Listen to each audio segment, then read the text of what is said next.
Hello दोस्तों, मैं धर्मेंद्र आप सभी को आपके अपने YouTube चैनल कैरियर में स्वागत करता हूं। आइए हम सब आज प्रोनाउन के इस सीरीज में कुछ नए बात जानेंगे जो हमारे एग्जाम के लिए काफ़ी उपयोगी है। आज हम लोग जानेंगे रिलेटिव प्रोनाउन के बारे में कि रिलेटिव प्रोनाउन होता क्या है, इससे हमारे परीक्षा में किस प्रकार के क्वेश्चन आते हैं, कहाँ हमसे गलती हो जाती है, उसको हम आज बहुत ही इजी वे में जानेंगे, सीखेंगे कि क्या है रिलेटिव प्रोनाउन। तो जैसे नाम है रिलेटिव प्रोनाउन, नाम से ही स्पष्ट है रिलेटिव।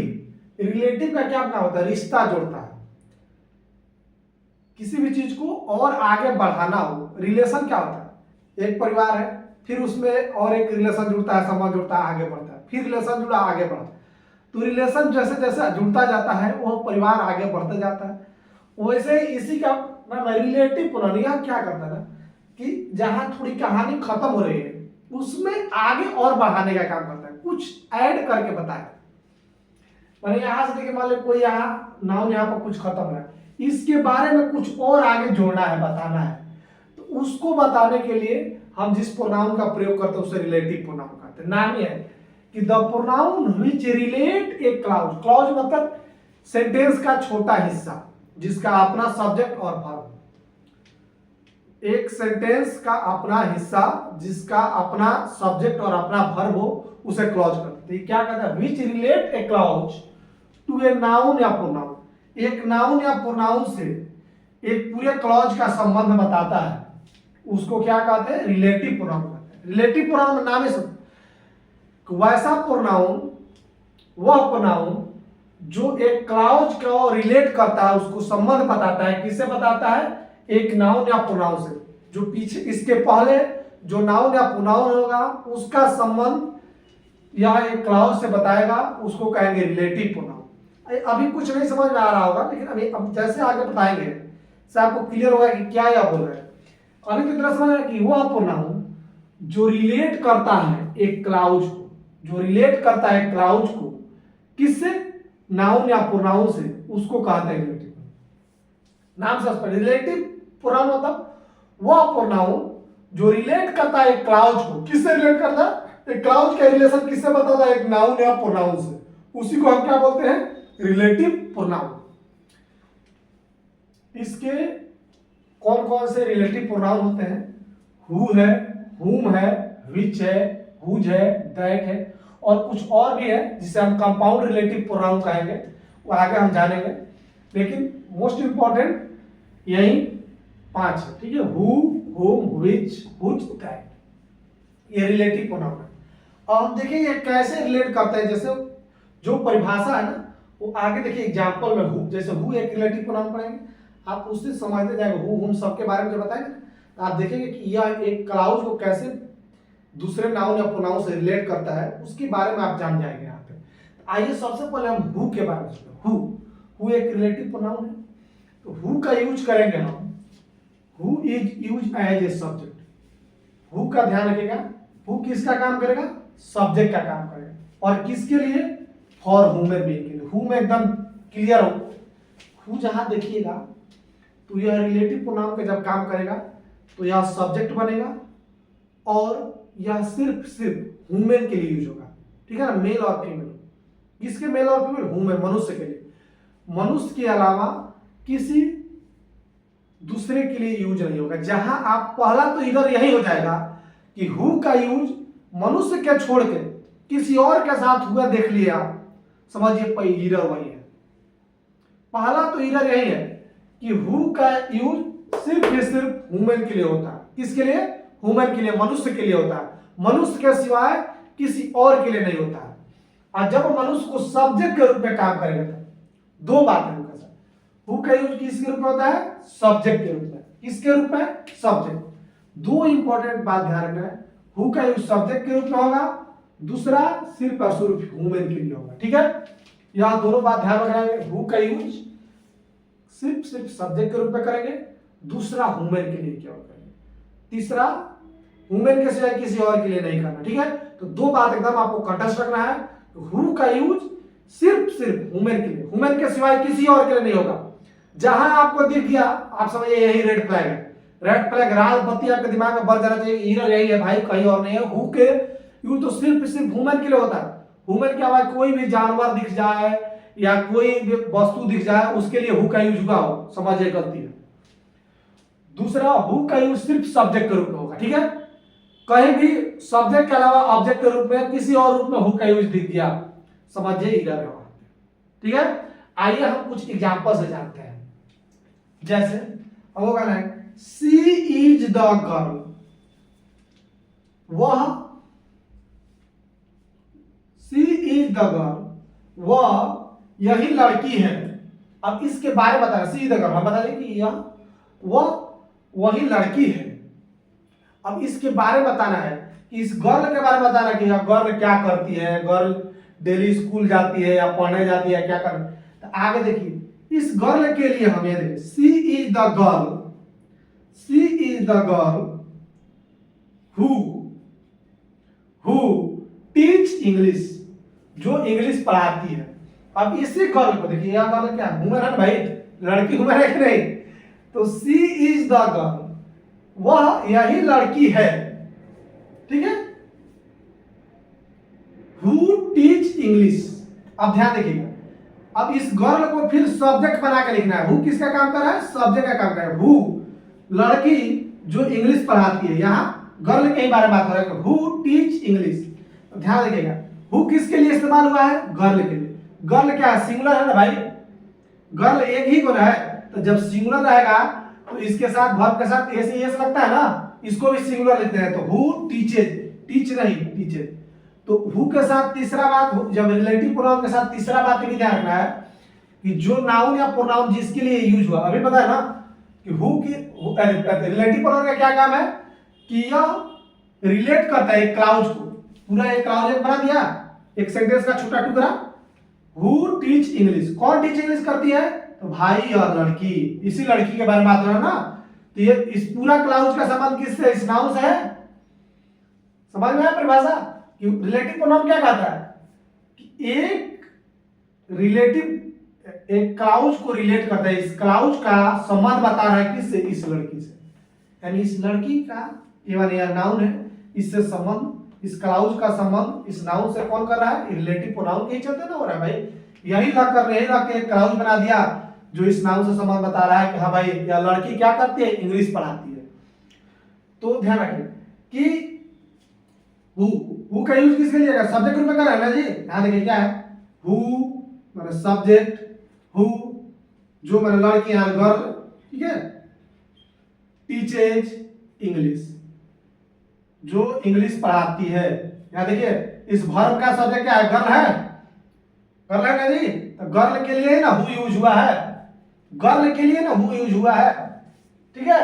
तो यहां पे देखिएगा कि जब भी हु आए तो उसके पीछे वाला जो नाउन होगा ना वही बताएगा कि इसका उसके साथ वर्ब का कौन सा रूप लगेगा। या सिंगुलर है तो सिंगुलर वर्ब दीजिएगा, प्लूरल है तो प्लूरल। तो जब भी रिलेटिव प्रोनाउन आएगा तो दो बात, एक तो हु वाला हो गया कि सब्जेक्ट के रूप में होगा और वुमेन के लिए होगा। तीसरा, रिलेटिव प्रोनाउन देखते देखते आप समझिए कि यह यूज होता है हमेशा अपने पीछे वाले नाउन के लिए, ठीक है। अपने पीछे वाला नाउन को रिलेट करके एक पूरा क्लॉज बनाता है। तो पीछे वाला जैसा नाउन होगा उसी के हिसाब से वर्ब देना है, ठीक है। तो ध्यान रखना है, ये सिंगुलर है तो सिंगुलर वर्ब आएगा, प्लूरल है तो प्लूरल वर्ब आएगा, ठीक है। तो वर्ब कैसा रहेगा वो डिसाइड करेगा इसके पीछे वाला जो नाउन होगा उसी के हिसाब से उसका वर्ब होगा, ठीक है।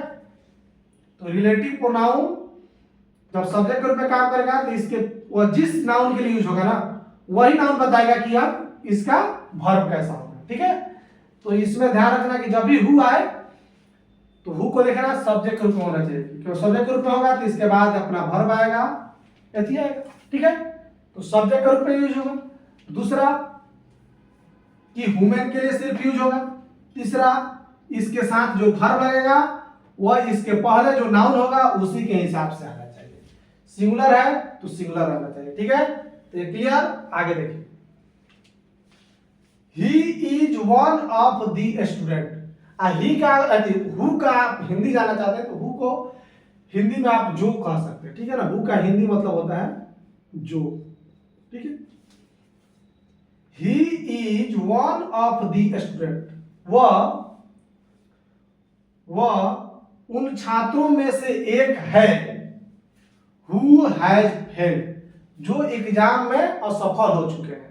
तो यहाँ हु किसके लिए इस्तेमाल हो रहा है, देखिए स्टूडेंट के लिए इस्तेमाल हो रहा है। हु किसके लिए आ रहा है, हु किसके लिए, कौन से, जो हु माने किसको लिए बोल रहे हैं, स्टूडेंट जो असफल हो चुके हैं। तो हु स्टूडेंट क्या है, ह्यूमन है भाई, तो ठीक है, एक तो ह्यूमन के लिए हो गए। दूसरा हु सब्जेक्ट बन रहा है कि नहीं, देखिए यहाँ पे क्या हो रहा है, फेल हो गए, ये वर्ब हो गया, ये हेल्पिंग वर्ब हो गया, और उसका ये सब्जेक्ट है, सब्जेक्ट हेल्पिंग वर्ब, ये मेन वर्ब हो गया हमारा, ठीक है।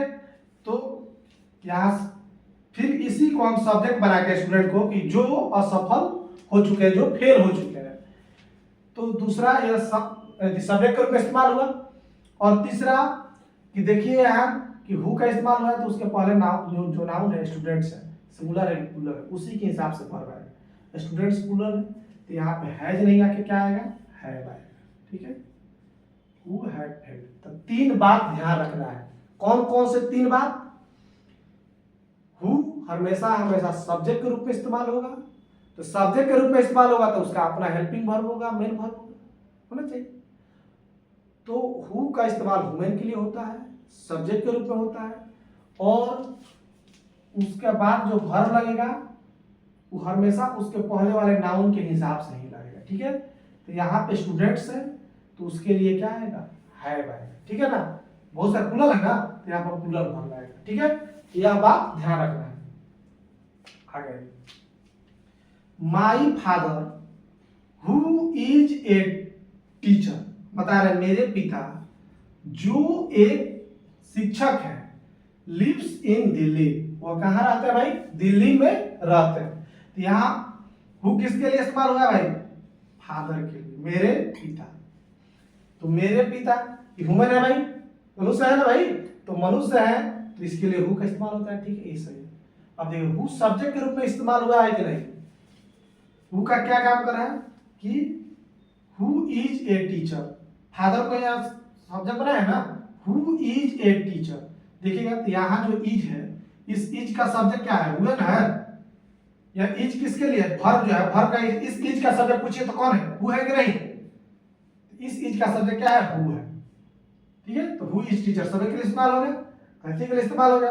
अब तीसरा, हु के पहले क्या है, फादर है, फादर एक है, तो उसके लिए क्या लगेगा, इज रहेगा, क्या रहेगा, इज लगता है, तो ये भी सही है, यानी ये सेंटेंस सही हो गया, ठीक है। तो यह ध्यान रखिएगा कि हु का इस्तेमाल और हमेशा सब्जेक्ट के रूप में होता है, ह्यूमन के लिए होता है, और इसके पहले जो वर्ब आएगा, इसके पहले जो नाउन आएगा, उसी के हिसाब से वर्ब लिखिएगा, ठीक है। आगे ये जानते हैं हुम के बारे में। हुम क्या है, तो हुम का यूज हमेशा किसके रूप में होगा, ऑब्जेक्ट के रूप में होगा, और किसके लिए होगा, ह्यूमन के लिए होगा, ठीक है। तो हुम का यूज किसके लिए होता है, मनुष्य के लिए होता है केवल एक, जैसे हु का यूज होता है मनुष्य के लिए, वैसा ही हुम का यूज भी मनुष्य के लिए केवल होता है। अंतर यह आता है कि हु का यूज सब्जेक्ट के रूप में होता है, और हुम का यूज ऑब्जेक्ट के रूप में होता है। हुम का यूज ऑब्जेक्ट के रूप में, और किसके लिए, ह्यूमन के लिए। तो ध्यान रखना इतना बात, दो बात ध्यान रखना, हुम के साथ, हुम जब भी आएगा ह्यूमन के लिए आएगा, और किसका काम करेगा, ऑब्जेक्ट का काम करेगा, किसका काम करेगा, ऑब्जेक्ट का काम करेगा। यह बात एकदम ध्यान रखना है, गांठ बांध लेना, दो बात। हुम का यूज हमेशा ऑब्जेक्ट के रूप में होगा, और सिर्फ ह्यूमन के लिए होगा। ह्यूमन के सिवाय किसी और के लिए दिख जाए, समझिए इरर है वही है। और एकदम ऑब्जेक्ट के रूप में, ऑब्जेक्ट के सिवाय सब्जेक्ट के रूप में अगर हुम कहीं दिख जाए तो बुझे इरर है। तो दोनों चीज याद ध्यान रखना है। देखिए एक एग्जांपल देते हैं, she is the girl, she is the girl, वह वही लड़की है, वह वही लड़की है, whom I met yesterday, जिससे मैं कल मिला था। जिससे, whom को हिंदी में आप उच्चारण करना हो तो जिससे लिख सकते हैं, कि जिससे,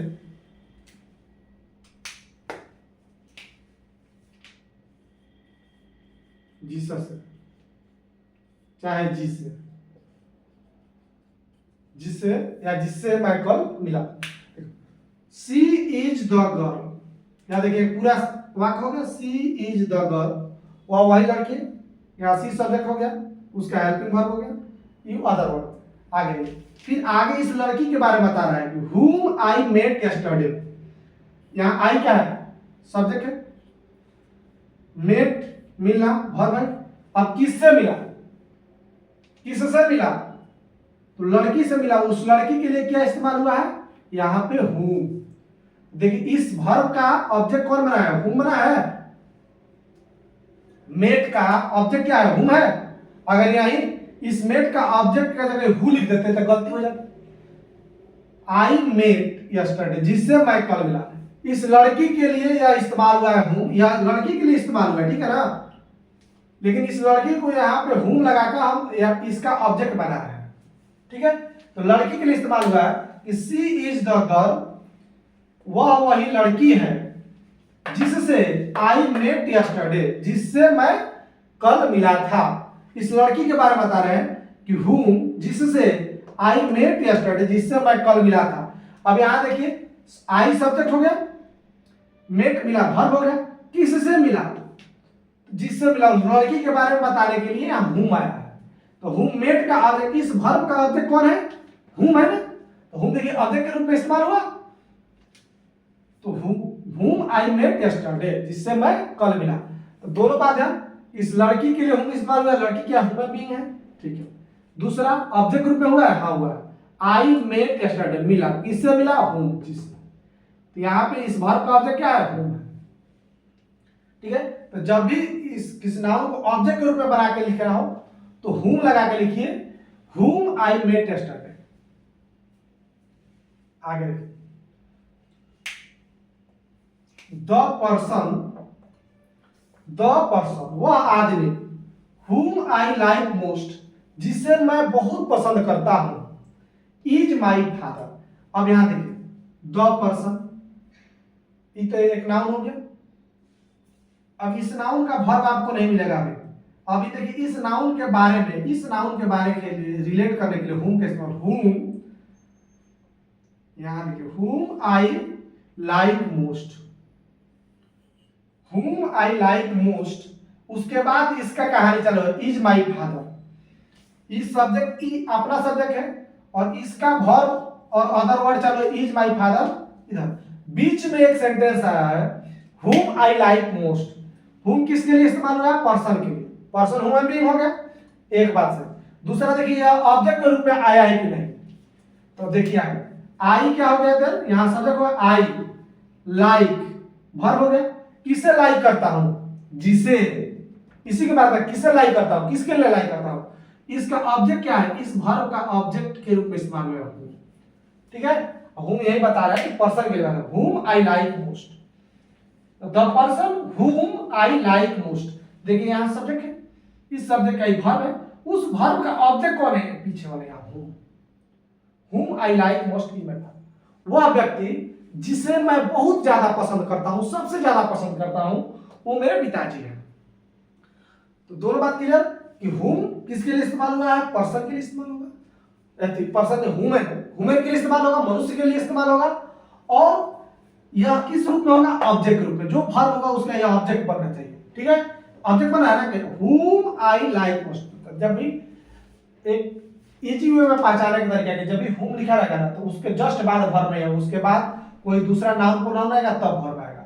और whom में आप ध्यान दे, whom में आप देख रहे हो जस्ट हुआ है, उसके बाद कोई ना कोई वर्ब आ जाएगा, हेल्पिंग वर्ब या मेन वर्ब आ जाएगा।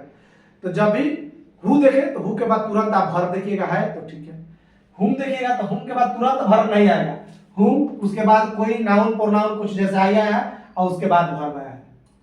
तो जब भी whom दिखे तो इजी में पहचानने का तरीका है कि whom दिखाई दे रहा है तो whom के जस्ट बाद कोई ना कोई नाउन प्रोनाउन दिखाई देगा, उसके बाद वर्ब दिखाई देगा। लेकिन जब भी who दिखाई देगा तो who के जस्ट बाद वर्ब दिखाई देगा, ठीक है। और दोनों के पहले क्या होना चाहिए, नाउन ह्यूमन होना चाहिए। who के भी पहले, whom के भी पहले ध्यान रखिएगा, जब भी whom आए तो एक बात ध्यान रखना है, उसके जस्ट पहले ह्यूमन बीइंग होना चाहिए, ह्यूमन बीइंग नहीं है इधर मार दीजिएगा एकदम। दूसरा कि who आए तो who आएगा तो who के बाद जस्ट वर्ब रहेगा, तब ना समझ पड़ेगा कि वर्ब कब होता है, सब्जेक्ट आया तो जस्ट उसके बाद उसका वर्ब आएगा। तो जब भी हु आए तो उसके बाद जस्ट वर्ब दिखाई देगा, लेकिन जब हुम आए तो उसके बाद देखिए कोई ना कोई नाउन प्रोनाउन तब वर्ब दिखाई देगा। ठीक है, तो क्लियर इतना दो, कोई दिक्कत नहीं। आगे आइए, या हुम क्या हो गया। अब आगे जानते हैं विच। यह दो को जान गए तो एकदम विच आसानी से जान लीजिएगा। आइए जानते हैं विच के बारे में। तो विच का इस्तेमाल आपको ध्यान रखना है कि विच का यूज आप दोनों तरीका से कर सकते हैं, विच में कोई झंझट नहीं है। विच का यूज आप चाहे तो सब्जेक्ट के रूप में कीजिए, ऑब्जेक्ट के रूप में कीजिए। जैसे यू होता है ना, सब्जेक्ट के रूप में भी यू यूए लिखा जाता है, ऑब्जेक्ट के रूप में भी यू यूए लिखा जाता है। जैसे आई के लिए होता है कि सब्जेक्ट के रूप में आई लिखिए और ऑब्जेक्ट के रूप में मी लिखिए, उसका अलग अलग फॉर्म होता है। लेकिन यू के साथ आप देखिएगा सब्जेक्ट के रूप में आप यू लिखिए, ऑब्जेक्ट के रूप में आप यू लिखिए, सेम रहता है कि नहीं। उसी प्रकार विच भी है। विच भी आप सब्जेक्ट के रूप में भी लिखिएगा तब विच लिखाएगा, और ऑब्जेक्ट के रूप में भी लिखिएगा उस वक्त भी विच लिखाएगा। तो दोनों सब्जेक्ट के रूप में और ऑब्जेक्ट के रूप में दोनों तरह से इसका यूज कर सकते हैं। लेकिन किसके लिए? Except human being. Human being के लिए नहीं। ह्यूमन बीइंग के लिए सब्जेक्ट के रूप में हु का इस्तेमाल होगा और ऑब्जेक्ट के रूप में हुम का इस्तेमाल होगा। ह्यूमन बीइंग में एकदम क्लियर कंसेप्ट है आपको। ह्यूमन बीइंग के लिए आप हु का इस्तेमाल ह्यूमन बीइंग के लिए कीजिएगा, ठीक है। विच का इस्तेमाल एक्सेप्ट ह्यूमन बीइंग को छोड़कर जो भी हो, जानवर हो, कोई भी वस्तु हो, कोई भी पेड़ पौधा, कुछ भी हो, मनुष्य के सिवाय किसी भी और चीज के लिए सब्जेक्ट और ऑब्जेक्ट के रूप में आप किस इस्तेमाल कीजिएगा? विच का इस्तेमाल कीजिएगा। किसका इस्तेमाल कीजिएगा? विच का इस्तेमाल कीजिएगा, ठीक है। आइए एक दो उदाहरण से हम समझते हैं। द डॉग, वह कुत्ता, द डॉग वह कुत्ता, विच इज ब्लैक। देखिए यहां कुत्ता, इस कुत्ता के बारे में क्या मतलब? Which is black. देखिए जब भी बताया था हु भी रहता है, जब सब्जेक्ट के रूप में काम करता है तो जस्ट उसके बाद वर्ब रहता है कि नहीं। देखिए यहाँ पे सब्जेक्ट बना है, इसका अपना वर्ब हो गया, ठीक है, ये अदर वर्ड हो गया, ये पूरा हो गया विच इज ब्लैक, जो काला है। फिर इसके लिए जो यहाँ नाउन है उसके लिए इज ये आ रहा है कि the dog which is black, ये पूरा एक सब्जेक्ट वर्ब अदर वर्ड हो गया। और इज माइन, इसका पूरा इज माइन, यहाँ इसका इज यहाँ लगा हुआ है, ठीक है, is mine. The dog which is black, तो यहाँ सब्जेक्ट के रूप में विच का इस्तेमाल, कुत्ता, वह कुत्ता जो ब्लैक है, जो काला है, ये मेरा है, इज माइन। तो यहां देखिए सब्जेक्ट भी बनाना हो तो विच से बना सकते हैं, ऑब्जेक्ट भी बनाना हो तो विच से बना सकते हैं। यह विच आया किसके लिए है? तो जस्ट इसके पहले वाला देखिएगा, विच, विच के पहले क्या है? कुत्ता है। किसके लिए आया? डॉग के लिए आया, ह्यूमन बीइंग नहीं है ना, सही। और यह भी ध्यान रखिएगा कि जब भी बताते कि सब्जेक्ट के रूप में इस सब का इस्तेमाल रिलेटिव, तो उसके पहले जो भी नाउन होगा उसी से हिसाब से वर्ब होगा। तो कुत्ता यहाँ एक है तो उसके लिए सिंगुलर वर्ब होगा इज, ठीक है, तो सही है। इतना बात ध्यान रखना है कि विच का इस्तेमाल सब्जेक्ट के रूप में भी कर सकते हैं, ऑब्जेक्ट के रूप में कर सकते हैं, लेकिन ह्यूमन के लिए नहीं। ह्यूमन के अलावा किसी दूसरी चीज के लिए आप विच का इस्तेमाल कीजिएगा, ठीक है। और जब सब्जेक्ट बनता है विच, तो ध्यान रखिएगा इसके पहले जो नाउन आया है उसी के हिसाब से वर्ब लिखिएगा, ठीक है। आगे देखिए, दिस इज द कार, यह वही कार है, विच आई ब्रॉट, जिसको मैं खरीदा था पिछले साल। यह वही कार है जिसको मैं पिछले साल खरीदा था। देखिए यहाँ पर दिस इज द कार, एक छोटा सा सेंटेंस पूरा हो गया, दिस इज द कार, यह वही कार है, विच आई ब्रॉट यस्टरडे। अब इस कार के बारे में बता रहे हैं कि यह कार जिसको आई ब्रॉट खरीदा था लास्ट ईयर। देखिए यहाँ पे आई सब्जेक्ट हो गया, ब्रॉट खरीदा था वर्ब हो गया, बॉट लिखे, ब्रॉट लाना हो जाएगा, बाई बॉट, बॉट लिए खरीदने के लिए बॉट लिखे, B O U G H T, bought, which I bought, ठीक है, लास्ट ईयर, जिसको मैं खरीदा था लास्ट ईयर। तो देखिए वर्ब जो है खरीदा, क्या खरीदा था? विच, कार के लिए विच है ना, जिसको मैं खरीदा था लास्ट ईयर, ओके। तो इसका इधर सब्जेक्ट, इस वर्ब का ऑब्जेक्ट बन गया विच, ठीक है। आई विच किसके लिए इस्तेमाल हुआ है? कार के लिए। तो कार क्या है? ह्यूमन बीइंग नहीं ना भाई, ह्यूमन बीइंग के सिवा कोई भी थिंग हो, कुछ भी हो, उसके लिए तो विच का इस्तेमाल हो सकता है। तो देखिए विच यहाँ ऑब्जेक्ट भी बन गया, इस वर्ब का ऑब्जेक्ट कौन है? विच है। यहाँ एज सब्जेक्ट हो गया, उसका एक वर्ब हो गया और उसका ऑब्जेक्ट क्या है, विच। ठीक है, तो यह बात ध्यान रखिएगा कि विच का इस्तेमाल किसके लिए होता है, सब्जेक्ट के रूप में भी होगा, ऑब्जेक्ट के रूप में भी होगा, लेकिन हुमेन के अलावा किसी भी और चीज के लिए सब्जेक्ट और वर्ब बनाना हो तब आप विच का इस्तेमाल कर सकते हैं। ठीक है दोस्तों, तो इतना आज के लिए रखते हैं, उसके बाद हम हुज और दैट का यूज नेक्स्ट क्लास में जानेंगे। तब तक के लिए धन्यवाद, और मेरा काम अच्छा लग रहा हो तो मेरे वीडियो को ज्यादा से ज्यादा लाइक कीजिए, शेयर कीजिए और मेरे चैनल को भी सब्सक्राइब कीजिए। थैंक यू, मिलते हैं नेक्स्ट क्लास।